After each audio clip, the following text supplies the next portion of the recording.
Dear students of English literature, this is M. Rahman and you are attending the class or SC class of English language.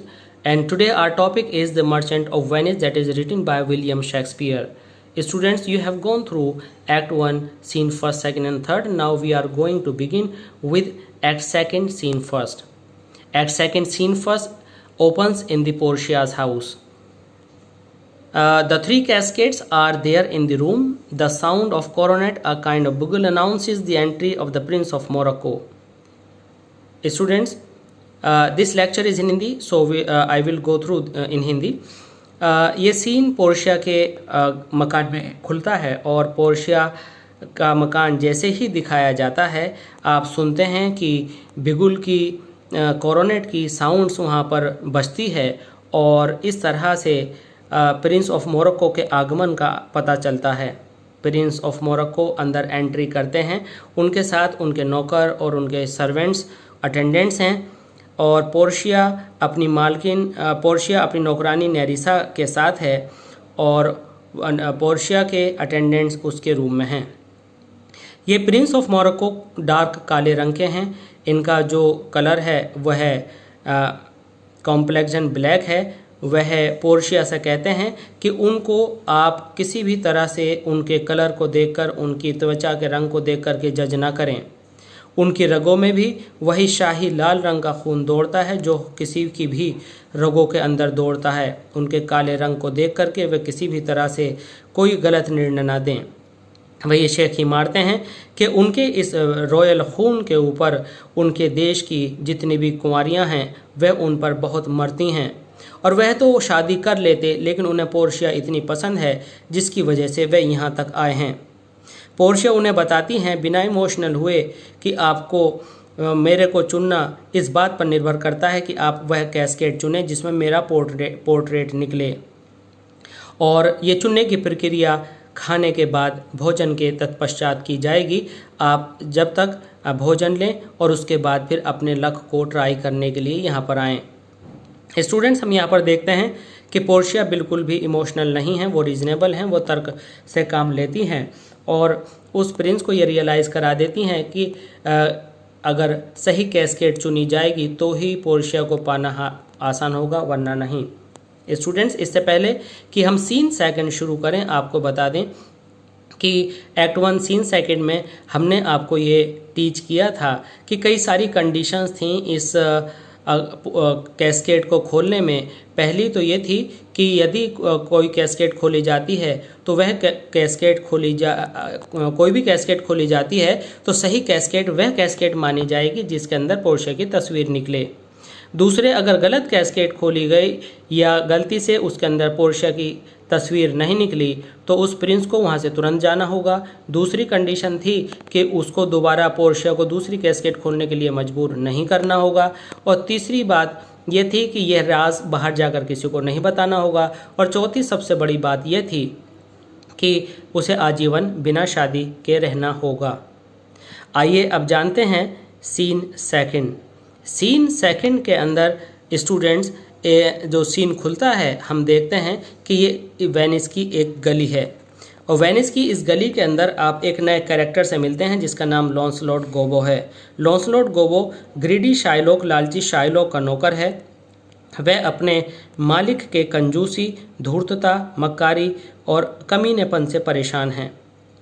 वह ये decide करता है कि वह अब Shylock की नौकरी छोड़कर बेसेनियो के पास जाएगा। उसने सुन रखा है कि बेसेनियो बहुत ही उदार व्यक्ति है, अपने नौकरों को अपने नए नए कपड़े देता है और बहुत सारी ऐसी बातें कि यह मालिक खुल करके अपने नौकरों के साथ जीता है, कंजूसी नहीं करता।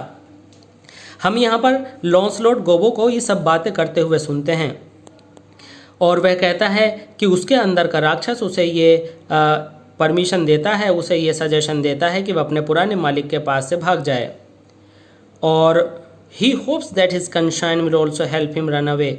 और वह चाहता है कि उसकी कनशाइंस भी उसे भागने में मदद करे, लेकिन उसकी अच्छी कनशाइंस उसको ये समझाती है कि मालिक अच्छा हो या ख़राब हो, मालिक को इस तरह से बिना बताए उसकी सेवा को छोड़कर जाना अच्छी बात नहीं होती और उसे ऐसा नहीं करना चाहिए। इस पर वह बड़बड़ाता हुआ कहता है कि नहीं, वह एक डेविल को छोड़ने के लिए दूसरी डेविल अर्थात एक राक्षस को छोड़ने के लिए अपनी बुरी प्रवृत्ति रूपी राक्षस की बात मानेगा, अर्थात बुरे के साथ बुरा करेगा। वह ये सब सोच ही रहा होता है, तभी उसको अपने सामने से अपने पिता को वह आते हुए देखता है, जिनको लॉन्सलॉट गोबो तो खुद का उसका नाम है, उनको सीनियर गोबो या ओल्ड गोबो के नाम से इस प्ले के अंदर एड्रेस किया गया है। वह ओल्ड गोबो को आते हुए देखता है और बुरा भला अपने पिता को कहता है। लॉन्सलॉट गोबो बहुत ज़्यादा मस्खरा इंसान है। वह बड़ा नॉनसेंस बोलता है, उल्टा सीधा बोलता है, और चूँकि ओल्ड गोबो को दिखाई नहीं देता, वह बहुत ओल्ड हैं, वह एक बास्केट लिए हुए हैं और मेहमानदारी में शायलोक के यहाँ जाना चाहते थे, रास्ते में हैं। वह इस लॉन्सलॉट गोबो से अपने ही पुत्र से अजनबी समझकर, क्योंकि वह देख नहीं पाते, शायलोक का पता पूछते हैं और ये भी कहते हैं कि क्या तुमने उसके बेटे को देखा है, लॉन्सलॉट को, जो शायलोक के यहाँ काम करता है। अब ये मूर्ख अपने बाप का बेवकूफ़ बनाता है, अपने पिता को मूर्ख बनाता है और उल्टी सीधी बातें कहता है और अपने फादर से मजाक करते हुए कहता है कि तुम्हारा पुत्र लॉन्सलॉट गोबो तो मर गया है। ये सुनकर के उसके पिता ओल्ड गोबो बहुत विचलित हो जाते हैं और वह बहुत परेशान होकर विलाप करने लगते हैं। तभी फिर वह सीक्रेट खोलता है कि वह झूठ बोल रहा है, वह स्वयं उनका बेटा है। लेकिन अब ओल्ड गोबो उसका विश्वास नहीं करते कि ऐसा नहीं हो सकता। अब उसे अपने पिता को विश्वास दिलाने के लिए अपनी मदर का नाम बताना पड़ता है। इसी दौरान जब ये डिस्कशन कर रहे होते हैं तो वह बताता है अपने पिता को कि वह अपने पुराने मालिक शायलोक को छोड़कर जा रहा है और वह कहता है कि बेसेनियो, जो कि उसका एक नया और बढ़िया अच्छा मालिक है, उसके यहाँ जाकर उसकी सर्विस करेगा। ये जो फल और जो बास्केट लेकर के जा रहे हैं, ये शायलोक के बजाय बेसेनियो को दे दिए जाएँ। जब ये दोनों ये बातें कर रहे होते हैं तो उस समय बेसेनियो वहाँ पर अपने कुछ अटेंडेंट्स और पीपल के साथ वहाँ पर पहुँचता है और बेसेनियो को देखकर लॉन्सलॉट गोबो उसे बताता है कि वह आपकी सर्विस में आना चाहता है। बेसेनियो उसको अपना सर्वेंट स्वीकार कर लेता है। अब यह मूर्ख उसकी बहुत सारी तारीफ़ें करता है और कहता है कि आपके पास सर्विस करके मैं धन्य हो गया और आपके पास सर्विस करके अब मेरी 15 पत्नियाँ भूखी नहीं मरेंगी। इसके बाद वह यंग फूल, वह बेवकूफ़ या कहें कि मस्खरा लॉन्सलॉट गोबो और गोबो अपने पिता के साथ वहाँ से चला जाता है। स्टूडेंट्स, इसके बाद शुरू होता है आपका एक्ट सेकंड सीन थर्ड। इस एक्ट सेकंड सीन थर्ड में आप जानेंगे कि अपने फादर को छोड़ करके शायलॉक्स हाउस, ये लॉन्सलॉट गोबो शायलॉक के घर पर पहुँचता है। शायलॉक के घर पर यह बताने के लिए पहुँचता है कि मैं आपकी सर्विस छोड़ रहा हूँ और मैं बेसेनियो के यहाँ जा रहा हूँ। लेकिन इत्तफाक से इस सीन थर्ड में, एक्ट सेकंड के सीन थर्ड में, जो कि शायलॉक का घर है, वहाँ पर शायलॉक नहीं मिलता, उसकी बेटी जेसिका मिलती है। जब जेसिका को ये पता चलता है कि लॉन्सलॉट गोबो सर्विस छोड़कर जा रहा है तो वह दुखी होती है। वह कहती है कि इस घर के अंदर वही लॉन्सलॉट गोबो ऐसा व्यक्ति था जो थोड़ी खुशी दे सकता था और वह खुद अपने पिता की कंजूसी से और मक्कारी से बहुत परेशान है और वह भी अपने पिता शायलॉक का घर छोड़ना चाहती है। स्टूडेंट्स, इस कैरेक्टर का नाम, जो कि शायलॉक की डॉटर है, जेसिका है। जेसिका लॉन्सलॉट गोबो जब रवाना हो रहा होता है उसे विदा करते समय लॉन्सलॉट गोबो को एक लेटर देती है कि ये मेरे प्रेमी, मेरे लवर लोरेंजो, जो कि एक क्रिश्चियन है, को दे देना। स्टूडेंट्स, यहाँ पर हम देखते हैं कि इस वाले जो ये सब प्लॉट है, इस वाले सीन से आगे की स्टोरी लिंक बाय लिंक बढ़ती चली जाती है। तो ये सारे कैरेक्टर्स आपको याद करने हैं कि एक्ट सेकंड सीन 1 में पोर्शिया का घर था, जिसमें प्रिंस ऑफ मोरक्को, पहले राजकुमार का वर्णन इसके अंदर किया गया।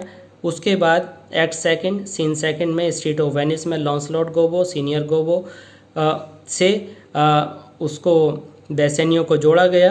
एक्ट सेकंड सीन थर्ड में शायलॉक का घर दिखाया गया, जिसमें एक नई कैरेक्टर जेसिका और एक नए कैरेक्टर लोरेंजो के बारे में जानकारी मिली, जो कि आगे के लिए बड़ी अहम होगी और इस प्ले की स्टोरी को आगे बढ़ाने में बहुत ही सफल और सहायक साबित होगी। स्टूडेंट्स, अब आप देखेंगे स्टोरी का अगला पार्ट एक्ट सेकंड सीन 4 अगले लेक्चर में। और प्लीज़ अगर आपको ये लेक्चर पसंद आया हो तो लाइक ज़रूर कीजिएगा, शेयर ज़रूर कीजिएगा, कमेंट कीजिए ताकि हम थोड़े से एनकरेज हों और कुछ बेहतर कर सकें। और प्लीज़ सब्सक्राइब योर चैनल और ऐसी classes of English language and keep on watching this channel. Thanks.